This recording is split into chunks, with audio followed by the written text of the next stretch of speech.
Hey, so this is a Samsung Galaxy Z Fold 7 and it's been about 2 months since I've had it as my main daily driver, which is a good amount of time for me to fully digest all my thoughts about this phone. And even though this is my first foldable phone since all the way back with the Galaxy Z Fold 2, I can safely say that this is one of my favorite devices I've ever used so far. Now, while I love the S25 Ultra because it's such a well-rounded phone, I am a little iffy about its price tag because it's still a regular slab phone. But even though the Galaxy Z Fold 7 is even more expensive at $2,000 or more, and it's also not that well-rounded compared to the S25 Ultra, for some weird reason, for me, the Galaxy Z Fold 7 feels more worth it than the S25 Ultra. The main reason is really that I can do so much more with a phone with the Galaxy Z Fold 7. So yeah, in this video, I'm going to go over all the things I love about the Galaxy Z Fold 7, all the things that are just kind of okay or just fine, and the not so good stuff. So starting with the things I love about this is simply the weight and thinness of this new foldable. Now, I've already talked about this in several other videos, but it's just amazing to me every time I hold this phone that it's basically almost as thin as my S25 Ultra. Now, Chinese competitors like Xiaomi, Oppo, and Vivo have had thin foldables coming out in the last few years that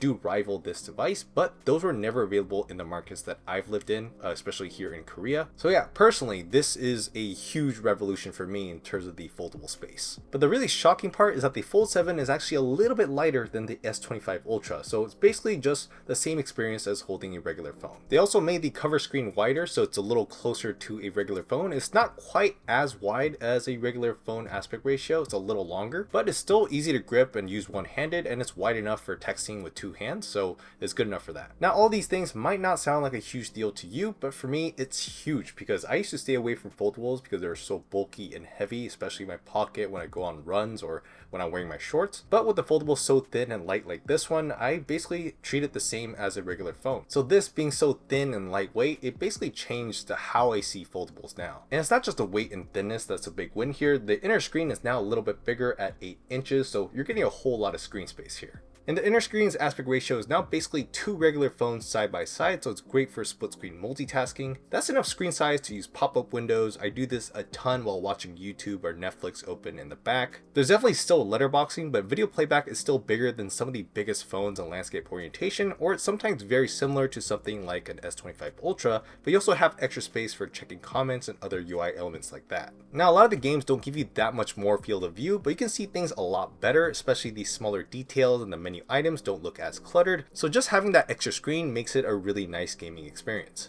And of course, it's got that super smooth display thanks to the 120Hz variable refresh rate. Now, one thing you do have to look out for foldables is that the inner screen is not the same as a regular glass screen that's like the cover screen. It's going to be more sensitive, it's going to have more reflections, so you do have to keep that in mind. But this screen is bright enough where it doesn't really bother me when I'm using it outdoors. And even though it has been 2 months, the crease is really not that noticeable and it's not a distraction at all. Now, even though I'm not a huge fan of all the design changes that came with One UI 7 and One UI 8, I am overall a big fan of the software experience with One UI 8. It's just so smooth, fluid, and consistent in my experience. And of course, all the features of One UI, especially for a foldable, makes the experience so well polished and customizable. There's all those multitasking features like edge panels, pop-up windows, and split screen multitasking. There's flex mode, so you can fold your screen halfway to have the video propped up. I actually use this mode a lot when I'm eating breakfast or having a lunch break. Then there's modes and routines to really automate all your workflows, and I use this all the time. And of course, you get all those customizations with Good Lock using Home Up, Routines Plus, and more. And last but not least, even though this might not be the most useful for most people, you can use your phone as a desktop using Samsung DeX, so that's pretty cool too.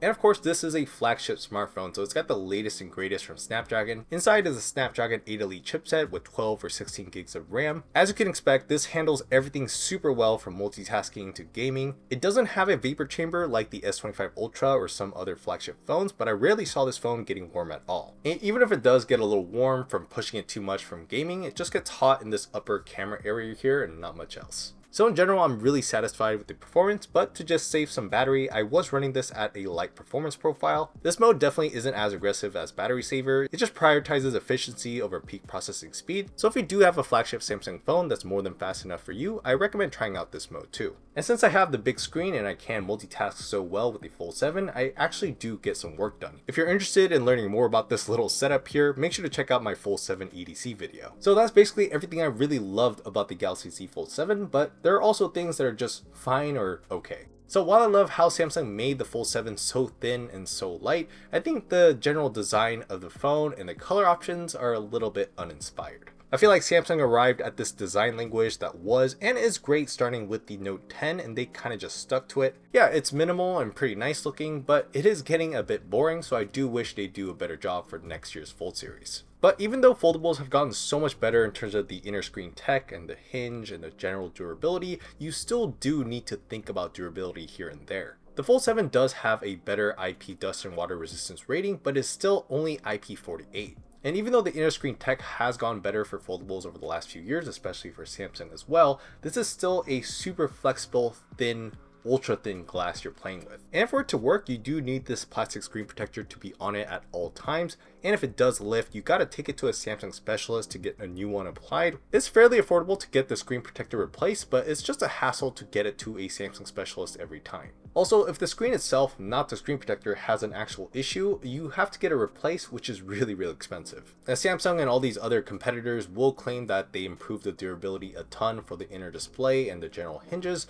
but durability is still something you do need to think about, so that's something to consider when you're buying a $2,000 phone. For me personally, I've gotten pretty used to using the Fold 7 in public spaces, but if I'm in a crowded area where someone might knock my elbow when I'm using it unfolded, I do tend to use it folded so that there's less chance that I damage the inner screen if I drop it. So I'm not super worried about durability, but it is something that's always on my mind, so that's something for you to think about as well. And another thing that's just kind of okay or just fine is the speakers. The speakers are just kind of meh. They're not bad, but not great for a $2,000 phone. The sound quality isn't punchy and doesn't have much depth to it. And when unfolded, you can see that the phone is super thin and the speakers are just in these tiny slits. So there's just not much room to play with. So it's kind of a limitation of the form factor. And another part of the Fold 7 that's kind of a complicated story is the cameras. So first off, the Fold 7 has a really great main lens. It's the same main sensor as the one from the Galaxy S25 Ultra. So you get really solid photos from 1x to 2x shots. I take most of my shots at around 2x and I've been really satisfied with the results here. This is sort of a hot take, but I'm actually a big fan of Samsung's post-processing. I think Samsung does do a good job in keeping a good balance between saturation, contrast, and softening so that images are nice to look at. Also, you get a huge viewfinder, so you can have a nice view of whatever you're shooting for both the rear and the selfie cameras. And since you can use a cover screen as a viewfinder for the rear cameras, I love the flexibility for vlogging here. This means you can use the higher quality rear cameras for your selfie shots. It's really nice being able to use the ultra wide lens for your selfie videos because that's a much nicer angle for vlogging purposes. But besides the great main lens and the flexibility of being able to use the rear cameras for selfie videos, that's kind of where the really big positives end. And even though the ultra wide lens is good for vlogging and it's a good angle, it's not that great in terms of stills and picture quality. Also, the 10 megapixel 3x telephoto lens is just not anything that will blow you away. It's more on par with the regular Galaxy S25 or the S24 series. So at 3x optical zoom, you can get those zoom shots, but it's just kind of okay. There's no depth and it's just kind of a flat image. So more than anything for the cameras for the Fold 7, the zoom is the weakest point. So from 1x to 3x, you get some pretty decent images for this entire camera system, but anything past 3x or more,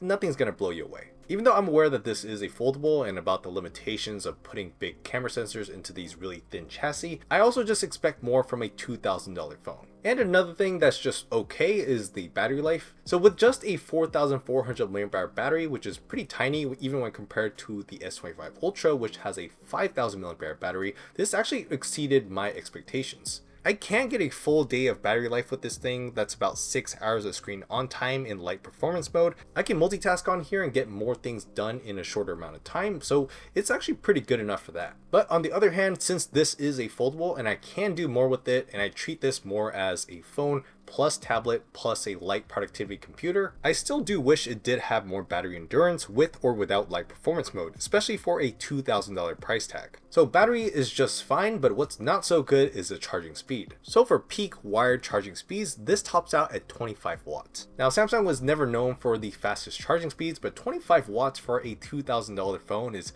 pretty embarrassing. Foldables from Xiaomi, Oppo, and Vivo have at least 66 or 67 watts of charging, so those can basically get you a full charge in 30 to 40 minutes. With the Fold 7, this gets you a full charge in an hour and a half. That's not terrible, but definitely disappointing for a $2,000 phone. What's also not so good about the Fold 7 is the third-party ecosystem. Specifically, good fold cases are really hard to come by. They're either not protective enough, leaving the hinge or the entire front exposed, or they're too protective and too bulky. Now, I've been loving this one by Banks, and it seems like there's decent offerings from Pitaka, but these are the only ones I've found to look nice while being protective of all sides of a foldable. And even though this case has been nice for me, it's just way too expensive for a phone case. So even though I do love the Fold 7 and its overall form factor, it's just tough to find a lot of options for cases. So putting everything together, the Samsung Galaxy Z Fold 7 is super expensive, but the hardware inconveniences that came with the Fold series and other foldables before it are lessened by quite a bit. There are definitely still some inconveniences with the Fold 7, like concerns of durability, cameras not being top tier, and the speakers, but if you're willing to look past those inconveniences for all the benefits, like the form factor letting you do so much more in terms of multitasking, vlogging, and general productivity, the weight and thinness makes it just as comfortable as a regular phone to carry on a day-to-day basis, and a streamlined and flexible software experience for a dynamic phone plus tablet experience. So even though this is $2,000 and really expensive and not a lot of people should buy this phone, it's surprisingly really worth it for someone like me who's been wanting to do so much more with their phones. Alright, so those are all my thoughts about this Samsung Galaxy Z Fold 7. Let me know in the comments what your thoughts are about this phone, and make sure to subscribe to the channel for more videos like this. Thank you so much for watching, and I'll see you guys on the next video.